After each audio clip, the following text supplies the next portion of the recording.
White, Marquis Hudspeth's mother. Basically, this is the date that he died. He was pronounced dead at 12:05 a.m. So this is the day that the family actually observes his death.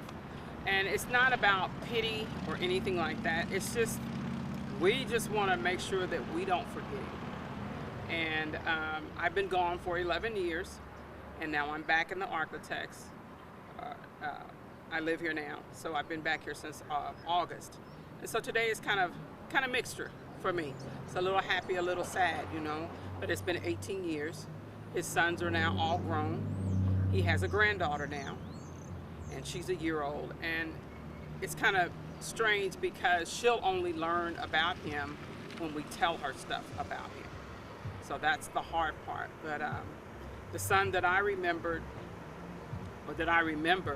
is someone that was very helpful. He didn't meet strangers, so he was always wanting to help.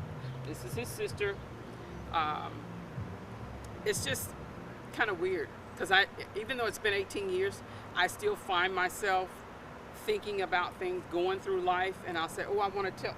And I have to remember, he's not here for me to tell him. I can't tell him except through my heart, and that hurts. So it's a little hard, but I'm learning how to cope. Each day you learn how to cope a little better than you did the day before.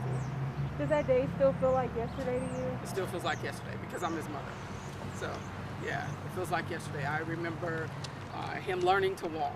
I remember riding bikes and things of that sort growing up. When we moved here from Kansas, I drove a 26-foot U-Haul truck, and Marquis had the map. That was his job, was to read the map, to tell everybody else how far we had to go. So that's a little hard to say all of that time and all of those things are over. It's gone.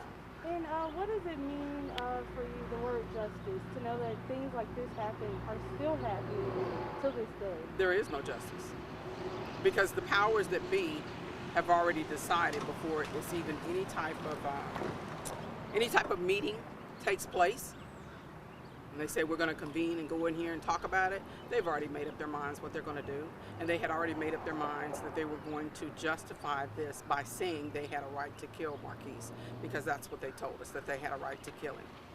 I don't understand that when you have a photo of him with the phone in his hand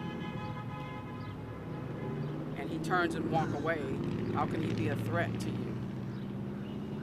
You shot him in the back. You put 8 bullets in his back. 4 of them before he fell. And then once he fell, you put 4 more bullets in him. It doesn't sound like justice to me. But then again, who am I? And over the years to come, let me make sure that this goes. And over the last 18 years, like just watching other mothers go through this. It's hard. I'm sorry, but it's very hard. People think that I want to be a part and know about everything that goes on. They send me little clips of stuff, and I have to tell them, you don't understand. Don't send me that. Because when you send it to me, I'm reliving everything all over again. I'm on the phone with my son right before they kill him. And my mother has to wind up telling me that my son is dead. So, no. It's not something I want to relive every day. But do I relive it every day? Yeah. A passing car, like a car he had, a person that favors him, any of those things makes me think of Marquis. And it's hard. I can be about ready to go to sleep at night, and I can have a thought, and it'll grip you so bad to where it just shakes you. And what do? How do you function from that? How do you go on from there? People don't understand. It's been 18 years. What are you still crying for? Because he was my son. Because I carried him for 9 months. I labored with him. He was mine. And then to find out he's really not yours. We can kill him if we want to. The reporters that came from London that interviewed me right after he was killed, they couldn't understand it. And that's what they kept telling me. We do not understand this. This was a hate crime. So.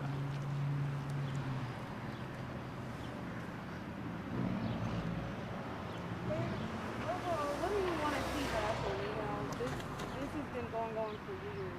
Accountability for your actions. If I go and do something, you're going to hold me accountable for what I do. Why can't they be held to the same standard? I understand that the police are here to protect and to serve and to help you, but you have good and bad no matter where you are. And if they do something, then why not hold them accountable? That doesn't make sense to me. That just because they're the police, we're not going to hold them accountable for what they did. They took my son's life. He had a right to continue living his life and seeing his sons graduate. I've seen 2 of his sons graduate from high school, and it hurts to know that he's not there to see it. And how many sons or how many kids does he have? 3 boys. Wow. And how old are they now? 23, 20, and 18. Wow. Yeah, they're grown men now. Yeah. And so, tell me what that balloon release means to you and all of your family. That I'll never forget him. That I will never forget him. That the balloons, when the balloons are released, yes, they're going to go up in the sky and disappear or whatever, but he'll never disappear from my heart. He'll always be there. I have a bear, and I guess I should have brought the bear, but I have a bear that I got when he was 2 weeks old. I still have the bear. I don't have Marquis. So I've had this bear for 40 some odd years.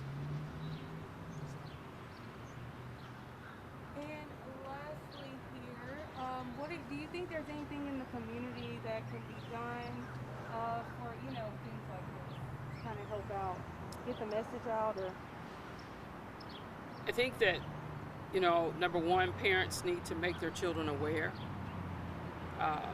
of what to do if you're stopped. I think that the police also need to be aware that just because you stop someone, it doesn't have to end badly. There's badness on both sides. So just be aware of your surroundings, be aware of what's going on, and make sure you have some type of contact with somebody. And is there something you'd like to say? I'm just here to support my mom.